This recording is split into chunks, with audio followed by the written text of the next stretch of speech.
thing I liked most about your speech today was no aids. You were up here giving a basic speech without the lectern, without notes, without fancy PowerPoints, and really that's what we're here for, is to be able to communicate with our bodies and our voice to the audience. And I would encourage all of the new Toastmasters who are working through the Competent Communicator Manual and people who are going to join and start working the Competent Communicator Manual to not use any of these aids, except I think there's one speech where you're supposed to use a visual aid. So that one you can. But I really encourage everybody to get up here without any aids like that. And Tim, you did a great job of communicating to us with just your voice and your body. You also had a very clear voice. You enunciate very well. You have good volume.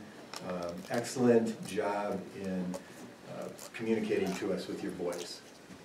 One area that I'd like to see you improve in and work on as you continue to move through the manual is your body movement and hand gestures.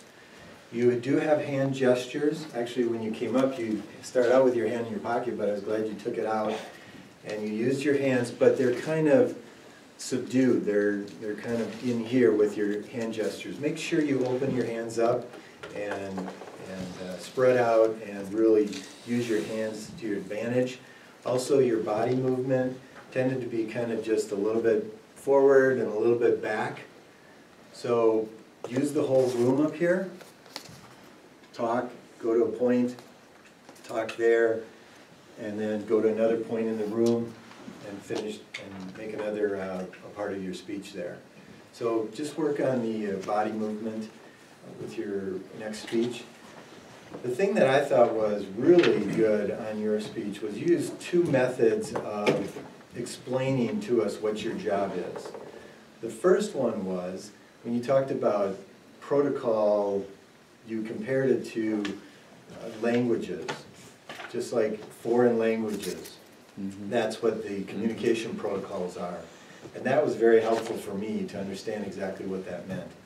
The other thing you did was when you tried to explain what your job was as a planner, you started at the end. You said, here's the product, and the product has to be manufactured, and the product has to be, before that, the product has to be designed, and before that, the product has to be planned.